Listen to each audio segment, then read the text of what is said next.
Okay, so this is an initial video. Um, so it might be crappy, you guys. Um, let's see. I figured I'd start out just by introducing me, who I am, things like that. Because I'm sure the majority of the people that are going to be watching my channel probably don't know me personally. So, yeah. Let's see. My name's Brandy, if you didn't figure that out. I'm currently 30 years old. In March, I'll be 31. Born and raised in Florida. And I moved to North Carolina in December of 2008. I moved to the southern part of North Carolina, southeast part, right at the South Carolina line. And I lived there until Christmas of 2016. And I moved northeast, not quite to the Outer Banks, about hour and a half from the Outer Banks. I'm considered technically the middle child. I have a little sister that's 2 years younger than me, but I have an older half sister who's 14 years older than me. We have the same mom, but different dads, me and that sister. Little sister, same mom, same dad. Then I have an older half brother who's actually, I think, a year younger or a year older. He's like really close in age with my sister, my older sister. Me, him, and my little sister have the same dad. He just has a different mom than me and my little sister. I've never met him. I know very little about him. I know very little about his side of the family. So, yeah. My mother was born and raised in Jersey. She, when she gets mad, she's still very northern. She lives in North Carolina too now. She lives where I used to live. My father was born and raised in Missouri. He served in the army. He was in Vietnam, actually. He was the first wave of Green Berets to be basically dumped into Nam. They pretty much dumped them out of the plane, said bye, we'll be back in this amount of time. Whoever's alive when we come back is who's going home. Pretty much. Or at least that's what he told us. He was one of the ones that went undercover and like got information and brought it back and stuff. He was drafted that go round. He accepted it, did his thing, come home, and then they drafted him again. But he did not show up for duty. He AWOL'd. Because apparently my grandmother was sick. I don't know. Of course, I wasn't alive. I don't know. So, yeah, that happened. He did not talk about Nam, like, you didn't question him about any of it. He could watch things like Saving Private Ryan and, the Pearl Harbor movie with Josh Hartnett in it. He could watch John Wayne all day long, but you didn't go up behind him and say boo. You didn't walk around throwing like the little popper things on the floor without him knowing that you were doing it. It was like if he knew it was coming, he was fine. But the element of surprise, it messed with him. My father passed away in 2010. He had a stroke, I want to say it was either 3 or 5 days after I graduated high school in 2007. It paralyzed his entire left side of his body. So he could not walk, he could not use his left arm or his left hand. He had to be put into a facility because he was well over 6 feet tall, weighed over 200 pounds. He was a big dude. And I was 17. My mother was working full time. Her father was already in a nursing home due to Alzheimer's and dementia. So there was nobody to care for my father. So we put him in the same facility as my grandfather. They actually were in the same room because my grandfather's condition had not progressed enough to where they needed to keep him in the actual Alzheimer's unit. The following year, my grandfather passed away. He passed away in 2008. He was my last living grandparent, so all of my grandparents are deceased. So, the only one that got to really truly see me and my sisters grow up was my mother's father. I never got to meet my dad's dad. Apparently he died when my dad was a kid. His mother passed away not too long after Christmas of the year I was born. My mom's mom passed away when I was like 5, I think, 5 or 6. So I don't really remember her very much. I remember odds and ends. Like, I remember baking cakes with her. I remember her sitting at the table playing cards with my grandpa. But I can't really tell you much else other than that. So the only living, like, high level family member I have left is my mother. Her family I've met, I think, twice in my life, like aunts and uncles and stuff, because my mother's an only child. So the only people I've ever met were like her aunts and uncles and her cousins. And I met them when my grandma's sister celebrated her 50th wedding anniversary up in New York in the mountains. I was like 8, I think. I don't know, 8 or 9. It was also the first time I ever saw snow. I also met them somewhere in that same time range when my grandpa's brother passed away in Jersey.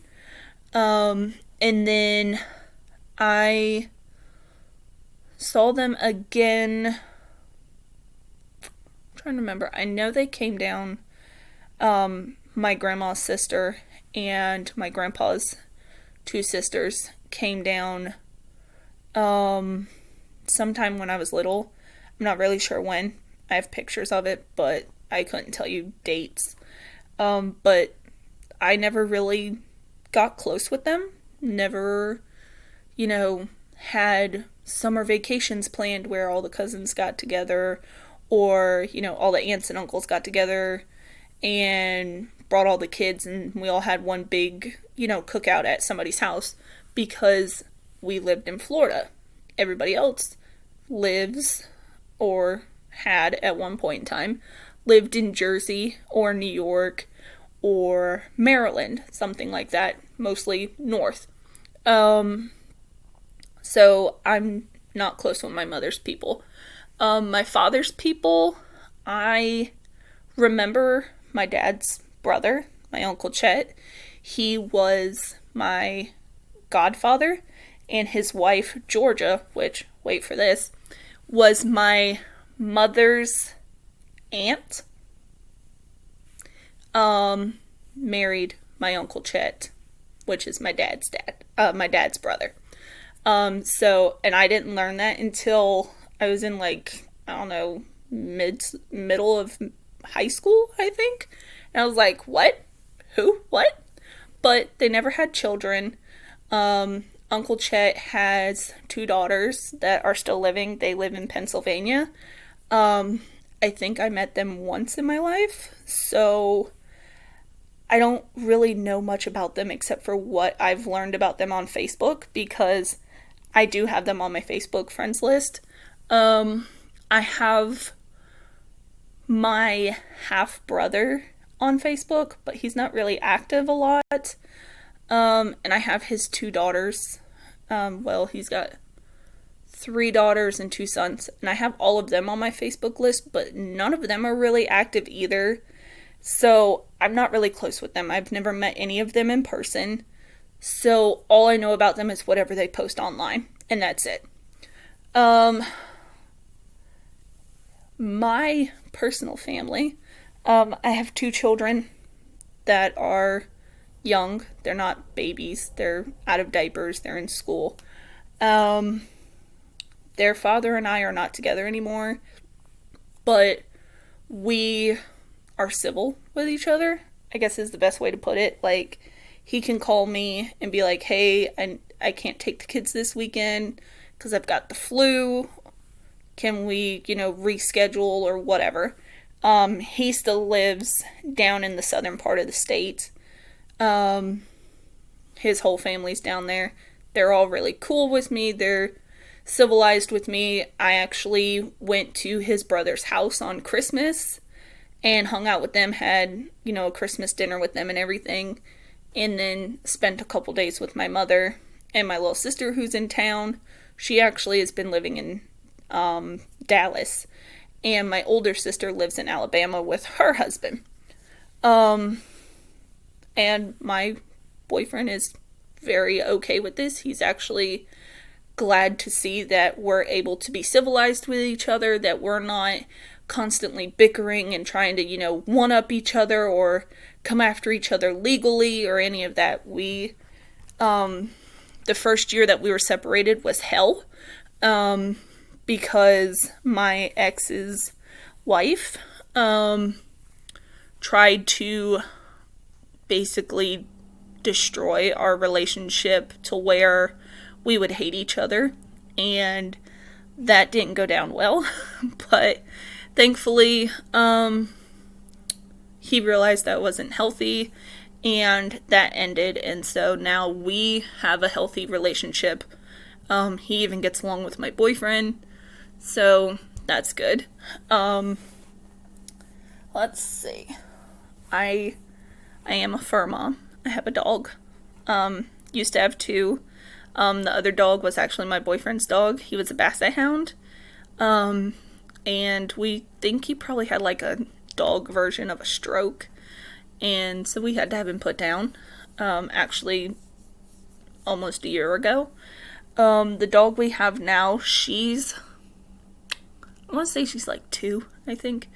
And she's a mixed breed of some kind. She's got some kind of terrier or something. She's not very big, but she's not tiny either. She weighs like, I think, 60 pounds at the most. She's not a big dog. But don't make her mad. And don't just show up expecting to be able to jump out of your car and run inside the house if she's not familiar with you, because she will let you know real quick that you don't belong here. I count my goldfish as pets. We have a pond in the front flower bed of our yard, and there's like 30 little teeny tiny baby goldfish in there. And then I have chickens. This is my first year raising chickens. I have 5 girls and a rooster. They actually just started laying a couple months ago, so that's like been a whole new experience, and that's been awesome.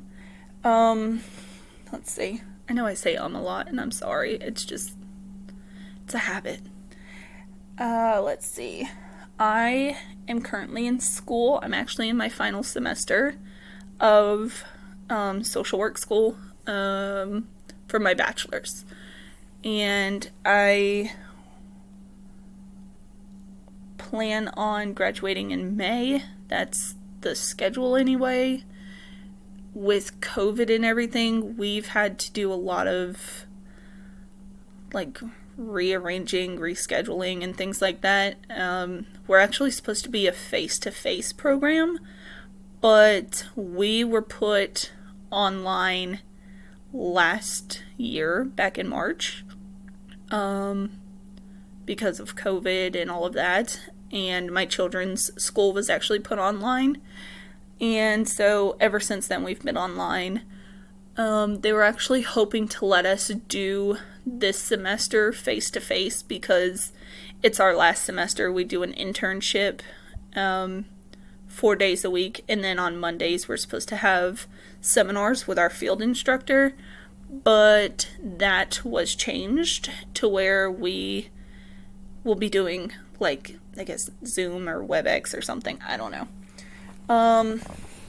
But people that know me personally know that originally when I was in, God, like middle school, I think, like end of middle school, beginning of high school, I wanted to actually be a mortician. I wanted to, prep bodies for funerals and eventually get my doctorate and be a medical examiner.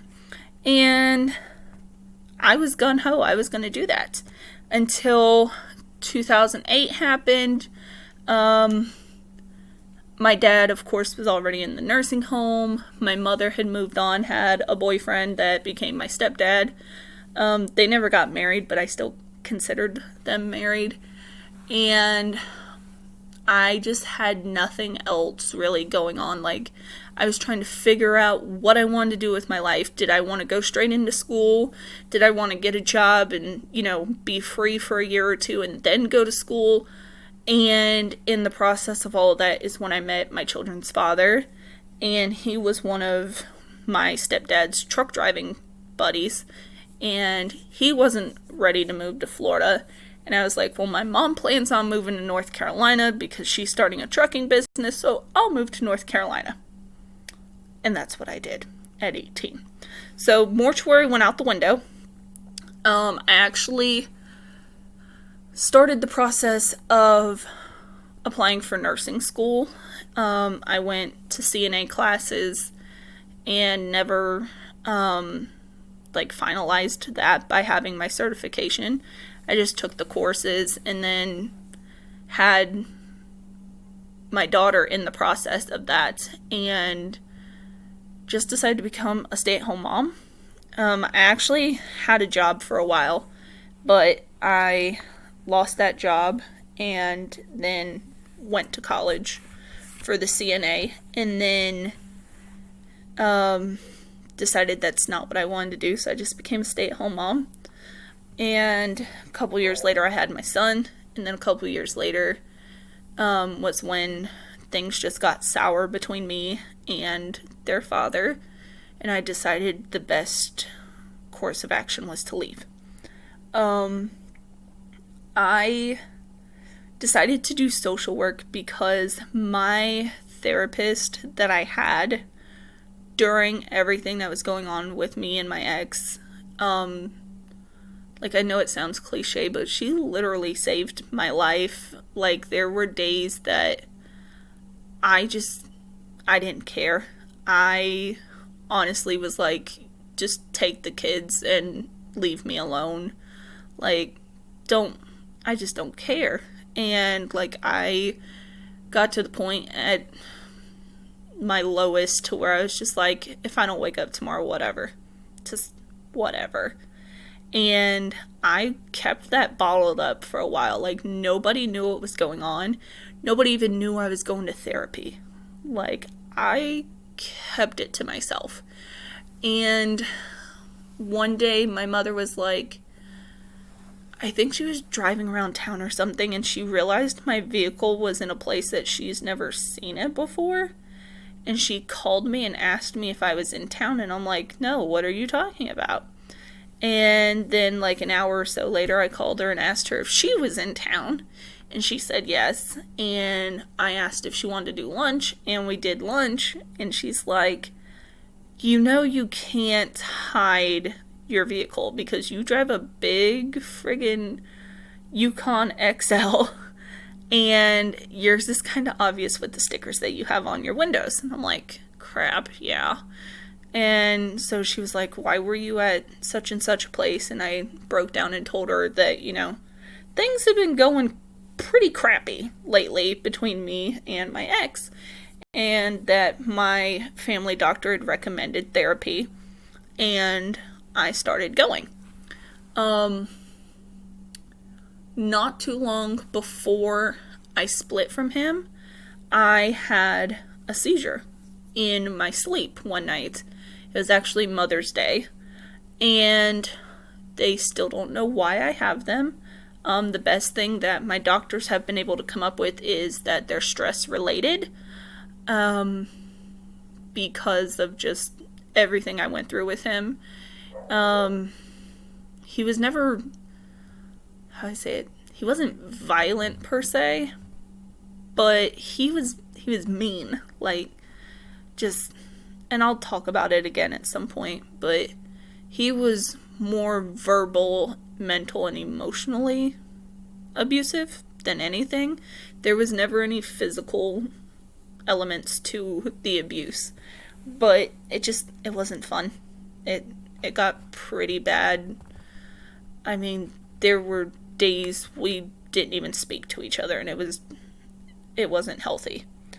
So because of all of that, between the therapist and my doctors and the people at social services that helped me find my therapist and helped me to find the right resources for me and my children to get out of the situation, that's why I decided to become a social worker, because my social workers saved me. They helped me.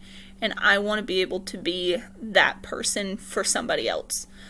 Like, people think social workers are just the people that, help you get food stamps or help you get Medicaid, or, at the WIC office, help you get your WIC certifications, or are like, the DSS workers that come and take your kids and stuff. And that's not just what social workers are. We are so much more than that. And I want to be able to, help people in the way that my social workers helped me, and help people see that social workers are not the bad guys that you think they are. They're not just the people that come to your house at 2 o'clock in the morning and say, hey, somebody said you're beating on your kid's going with us. Like, we are so much more than that. We're so deeper than that. I mean, therapists are actually social workers. If you ever go to a therapy office and actually have a therapist that you talk to and you see their certification, it'll say LCSW, which is Licensed Clinical Social Worker, and that's what I eventually want to be. They're not a psychiatrist, they're not a PhD, they're a social worker. Now the psychiatrist is a whole nother level. That's a psychology degree. You have to have a PhD, blah, blah, blah. It's a whole lot of stuff. I'm not saying being a social worker is an easy process, because by no means is it easy, but we have different, requirements. We have different code of ethics. We have different expectations and guidelines and all of that. Now, are we exempt from things that psychiatrists are? No. We still have HIPAA. We still have, safety regulations. We still have to report abuse. We still have to report suicidal tendencies. We still have to, notate things that clients say that's not exactly, normal. Things like that. But yeah, that's how I decided on social work. And again, I'll talk about this stuff in the future. This is just kind of trying to get you guys acquainted with me before you see me start talking about all sorts of stuff.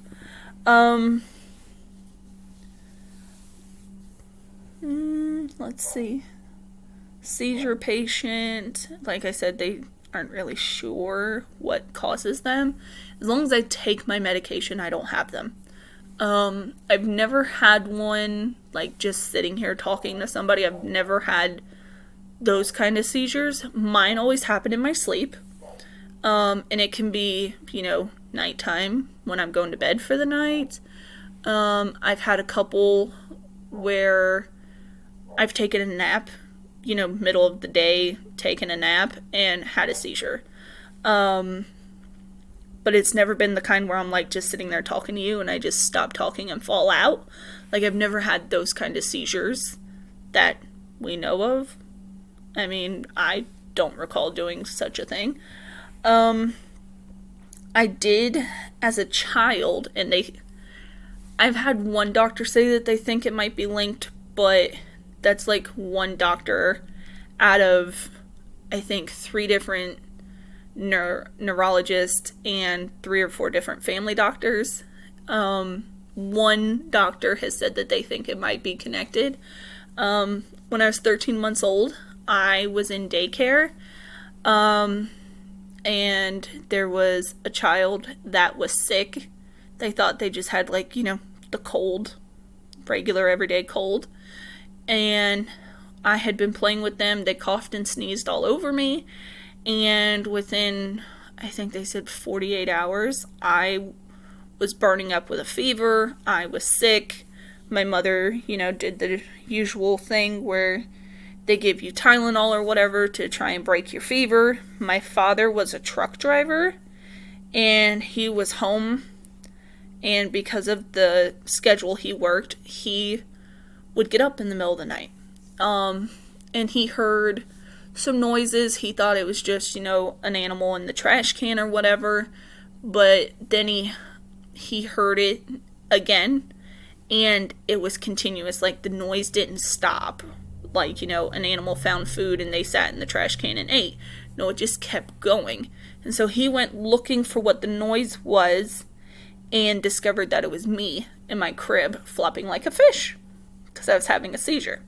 So him and my mother took me to the emergency room. They pumped me full of fluids and ibuprofen because I had like 102, 103 degree fever. Gave me antibiotic, gave my parents antibiotics to take home to give me, around the clock basically. And that was it. They sent me home. Well, a couple hours later, I seized again, and my fever would not break, so they took me to the hospital again. At this point, there had been shift change, so there was a whole new set of doctors and everything. The doctor that was on duty, they called him an old horse doctor.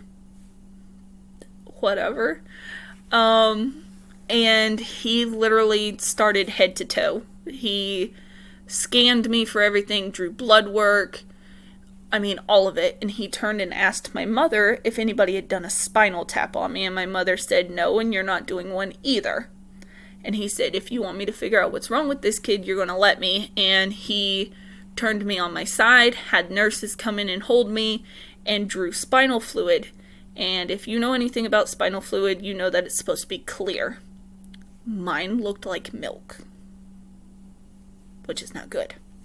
So he said this child has a spinal infection, most likely has spinal meningitis, and she is going to Arnold Palmer. And they airlifted me from our little small town hospital to Arnold Palmer Medical Center in Orlando. They said I had a seizure somewhere between the hospital and when they got me to the ICU unit. When exactly that happened, I don't know. I don't know if it happened in the helicopter or if it happened, on the landing pad or what, but apparently I had another one. He got me to the ICU. My parents showed up amazingly, not too long after the helicopter, so I'm gonna say my parents were going pretty friggin' fast, because Orlando was 30 minutes without traffic from my house. So I'm gonna say my dad's lead foot was kicking in pretty good. When they got there, the doctor said that, he was gonna put me into a medical coma, and that my parents, should give me my hugs and kisses and stuff now. And my mother said, no, you're not doing that. And he walked in with syringes. He had 2 syringes, she said. And she said, I don't know how big the needle was. I don't remember. I don't care. but I will always remember how big the canister was on the syringe. And she said they were about that big around. And he took one in each hand and stuck one in each of my thighs. And I immediately went into a medical coma. And I stayed there for 2 weeks. And then they slowly started weaning me off the medication. And they told my parents to expect me to be deaf, blind, mute, mentally handicapped in any way, shape, or form. I could be basically a vegetable. Paralyzed, anything. And as far as I've been told throughout my life, I'm fine. I'm good. So I've had one doctor tell me that could be what's causing my seizures, that it could be kind of like a residual thing that, has come up over the years of, as I've grown and stuff. Kind of like how war veterans who were exposed to, like, say, Agent Orange, they don't show any immediate results of it. They don't have any immediate reactions or whatever, but they were in their 20s then, and now they're like in their 60s, and they have all sorts of health problems from it because it's residual. It builds up over time. So this one doctor has said that could be the cause of it, but there's no way to 100% prove that it is. As a result, from the meningitis, my right ear rings constantly, and the pressure just randomly changes in my ear. When I chew food, both ears pop.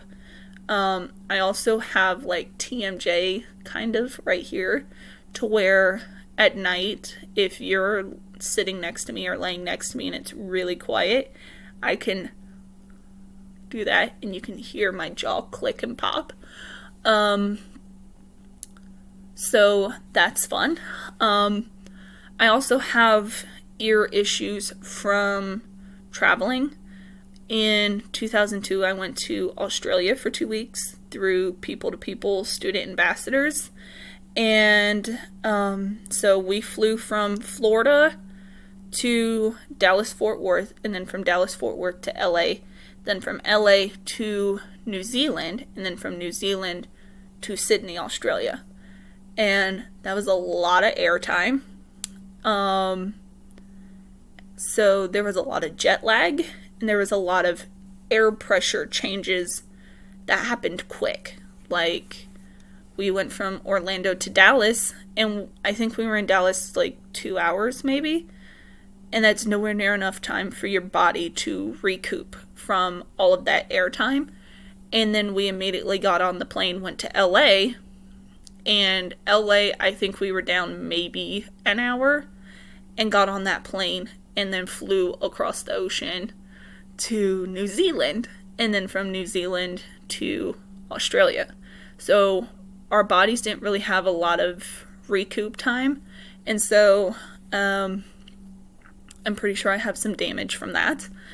And then 2 years later, in 2004, I went to Europe. I went to Berlin, Prague, and Vienna over the course of a week. So that happened, and that was just like a spring break trip with, it wasn't really study abroad. It was just like my drama teacher heard about a program. He's like, hey, you guys want to go? And then me, my mother, my drama teacher, and a handful of other students and their parents went. And you didn't have to stay with the group. You just went out, did whatever you wanted for the week. And that's what we did. And then we came home. And that's the last time I was on an airplane. So, yeah. But I do intend on traveling again in the future. So, once I get my internship done and I graduate, I plan on finding a decent ENT to have them do a full workup of my ears and stuff to make sure there's no like permanent damage that is going to prevent me from flying in the future. Because if I can't fly again, then a lot of my bucket list is never gonna happen. Throughout the years, like I said, I've traveled. And not just abroad, like I've traveled throughout the country. Like I said earlier, I've been to New York, the country portion of New York. I've never been to NYC. That is a bucket list thing. I've been to, Stone Mountain in Georgia. I've been to the city of Atlanta. They had, I don't know if it still exists, but there was like an underground mall. I've been there, with my Girl Scout troop, actually. That's why we went to Stone Mountain, was Girl Scouts. In middle school, I went on a study trip for, I think it was 7th or 8th grade, I can't remember. We went to Key West, down in the southern part of the state. We got to go snorkeling out in the middle of the ocean, which was freaking me out. We got to go to the groves and see the manatees, and we got to learn about like different wildlife out there, like different kinds of crabs, different kinds of gators, manatees, sharks, all that fun stuff. So that was fun. What else is there about me? Music and stuff. I like everything. I say everything because I listen to all genres, but there's certain things that I just can't do, like some of the newer stuff, like the newer rap is just garbage to me.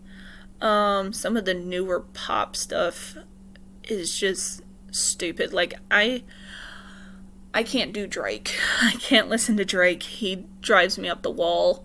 I love Billie Eilish, though. She's awesome. I can only, certain things of Cardi B I can listen to, but the majority of her stuff, I can't do it. I just can't. The newer country stuff, I'll listen to it, but don't expect me to go to a concert. Like, I'll listen to Dan and Shay, I'll listen to Kane Brown, I'll listen to Florida Georgia Line, but I'm not going to a concert because I can't pause or fast forward a concert, and I hate it. But I still listen to everything I listened to when I was a kid. Like, I still love Matchbox 20.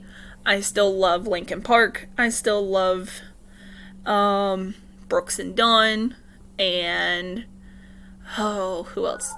Kenny Chesney. All that fun stuff. Like, I love the hell out of it. I mean, there's so much. I'm a huge Five Finger Death Punch fan. Who else? I was a total emo and goth kid in high school. So, like, My Chemical Romance, Fall Out Boy, All American Rejects, Good Charlotte, like, all that stuff. That was my life. That was me. You can't see it, but I have tattoos. I have 2. One of them is a frog, because I have a odd obsession with frogs. I don't know. I collect stuffed animal frogs like crazy. I even have a frog sticker on my car, so it's not surprising that I have a frog tattoo. The other one is a peacock that's got little skulls in its tail feathers. And that one's a combination of the fact that I love skull stuff, like I love the dark side. And then it's also kind of like flashy, like Flashdance and stuff, because one of my best friends in high school loved those kinds of things, but she passed away last year, and so it's kind of like a commemorative of her, so that I will always have a part of her with me. I have piercings. I have my earlobes are pierced 3 times each. There's 3 little holes there. I have a helix right here. And I have my nose ring. I used to have my tragus and my daith on this side, but I had to take them out for one of my MRI scans, and I forgot to put them back in. And so they were out for over a week and a half, and they closed up. And I've just never gone back to get them done. I do intend on getting them redone over the summer, hopefully. I also experiment with my hair, as you see, which this is getting filled in this coming week. So that'll be caught up and be beautiful. As far as my life now, my life revolves around my children, my chickens, and my boyfriend, and the house that we have together. My daily routine is get up, feed everybody, get the boyfriend out the house to go to work, and go screw around with the chickens. Like, I love my chickens. They're friggin' awesome. I also love being around my boyfriend, not just because, he's my boyfriend, but because of the things we have in common. We love our music, we love our movies, our comedians, we watch the same TV shows. I mean, there's things he loves that I just can't stand, but then there's stuff that we love doing together. We like going to truck pulls. I like guns and shooting guns, even though I don't own any, but he's not a big gun person. But we both like fast cars. Like, he has a Trans Am, and there's a Firebird that he's putting together so that I can drive it. Neither one is a super car, per se, but they'll do damage. He has a little Toyota pickup truck that's just a bench seat. And actually, I don't think it's a bench seat. You can only put 2 people in it. It's a little Toyota pickup truck, but it's got a Chevy small block in it. So it's a V8, and that thing is mean. And I love that truck. It has no power steering, so it's a pain to drive it. But I love that truck because of how fast it'll go.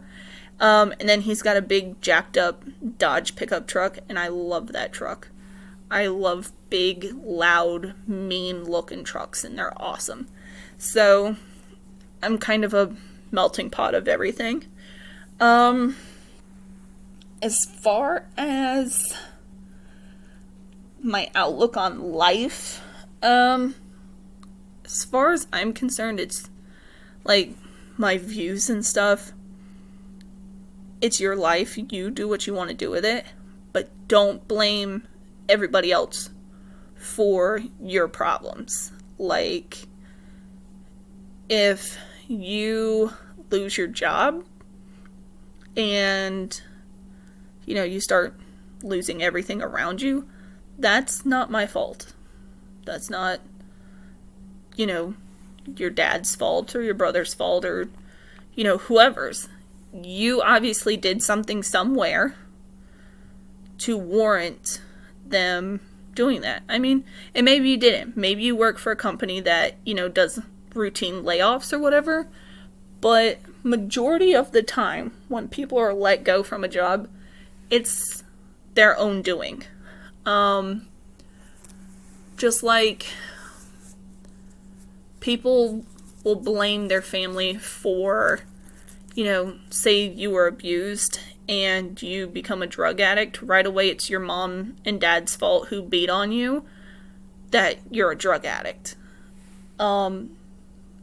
I've learned over the years, because of what I went through with my ex, and as a child, I was not abused per se, but myself and my little sister basically raised ourselves because of my mother's work schedule and my father's work schedule. And I'm not a drug addict. I'm not a psychopath. I'm not a murderer. Like, I'm just here. I'm me. So to sit there and blame your family or boyfriend or whatever for your habits, to me, that's kind of like copping out, basically. Especially when there's thousands of people, millions of people, if you want to push that limit, that have been beat on, they were, molested, neglected, raped, everything in the world. And they're not drug addicts. There's ones that are doctors, high-ranking doctors. There's CEOs of multi-million-dollar companies that had the crap beat out of them on a daily basis by alcoholic or drug-addicted parents, and they're doing fantastic in life. The key is to know that what happened to you was wrong, and how do you work to overcome it? Most of the time, you need someone or something to help you. Something to help you cope. Some people turn to religion and become what some people call Jesus freaks. Other people, like myself, turn to art and ultimately therapy. And other people will sit there and think, well, therapy is for wimps. That's a bunch of bull crap, blah, blah, blah. And then they end up being addicted to drugs and or alcohol. And to me, that's your own doing. But at the same time, as a social worker, I recognize that, hey, that person needs help. How do I help them get the help they need? How do I help them to understand that, hey, what you're doing is not healthy for you or those around you, and get them to accept the help that they need. Now, that's not always going to happen. There's going to be people that are so friggin' hard-headed and stubborn that you'll never get them to, adapt and overcome or whatever. Like, it'll never happen. But there are people that if you work with them, you can help them to understand what they've been through is not their fault. And that there are much healthier ways to go about coping and dealing with and understanding what they went through. And again, that's one of the reasons I'm going into the work field that I'm going into. The other thing that I can't stand is the gay community thing, where parents literally disown their children for being gay. That's your child. You created that life. You brought it into the world, and you're going to just act like it doesn't exist because of their sexual preference? That just blows my mind. So, as far as I'm concerned, again, it's your life. You live it the way you want to. If your own flesh and blood cannot accept you for who you are, that's their problem. They have to live with that. They have to deal with basically shunning you and acting like you're not even there anymore because of who you decide to live your life with. Like, why? I don't understand it. If my little boy were to come home one day and be like, Mommy, I like boys. Okay, you like boys. Go for it. I don't care. If my little girl were to come home and say, Mommy, I like girls instead of boys, okay, have at it. I mean, why? Like, why would you say, no, that's not happening? That's just like not wanting your child to date another race. They're still human, okay? So what if little Susie wants to date Jamal? Who cares? Or, like, social classes, like, friggin', I don't know, say Jimmy is a mechanic and Michelle is the queen's daughter. So, get over it. That's who they want to be with. Like, the whole Meghan and Harry thing with the royalty. Who cares, okay? Who the crap cares? Let the boy live his life. Shut up.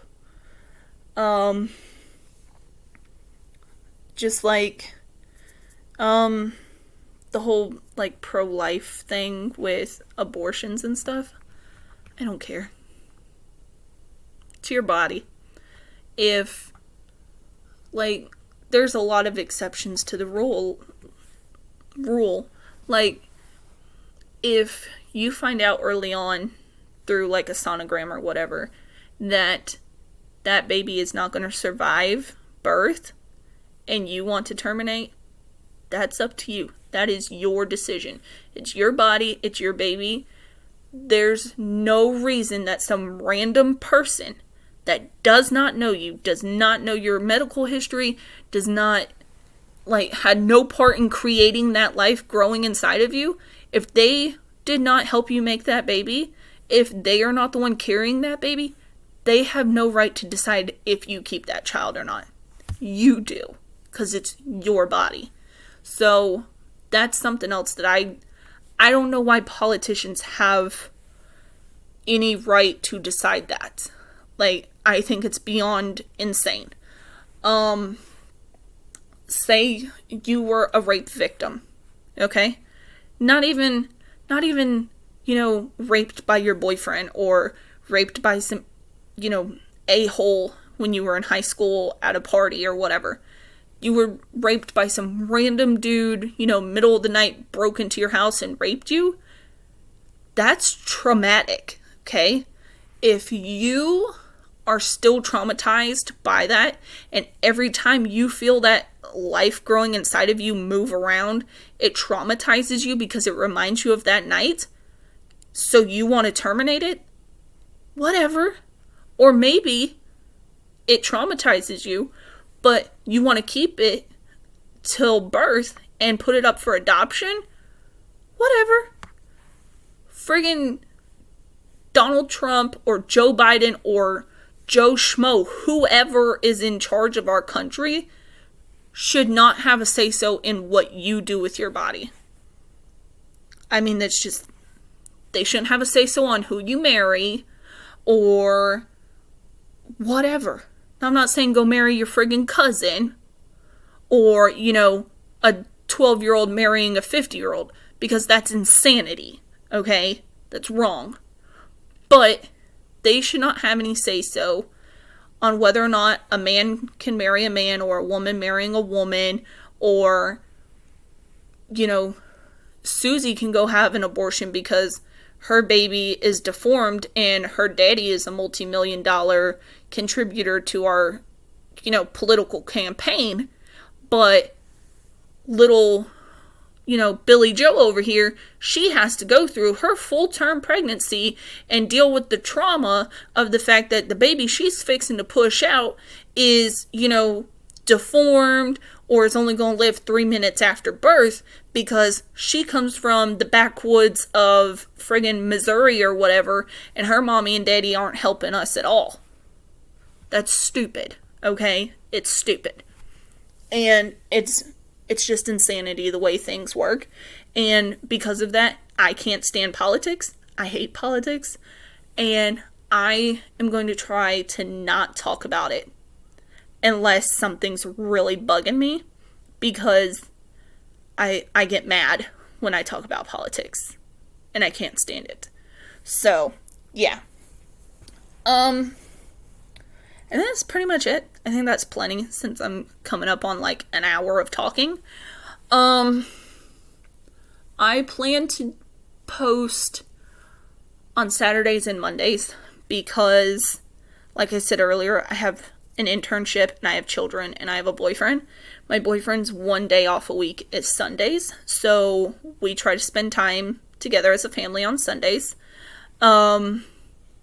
Tuesday through Friday is my internship, so Monday is my only weekday off, and Saturday is my only weekend day off. my kids go to their father's every other weekend on Fridays, and then I pick them up on Sundays. So Saturday's my only like full weekend day where I can do stuff.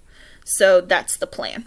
I will, if you're on my Facebook friends list or on my Instagram friends list, I'm probably going to make an Instagram that's just for this channel. I might make a Facebook too. Haven't decided yet. But I will post on them in advance saying, you know, hey, this is what time I'm uploading and things like that, so that you guys will know ahead of time. If something happens where I won't be uploading something, I'll post about that. And it's pretty much all I got. So, like, subscribe, comment, all that fun stuff.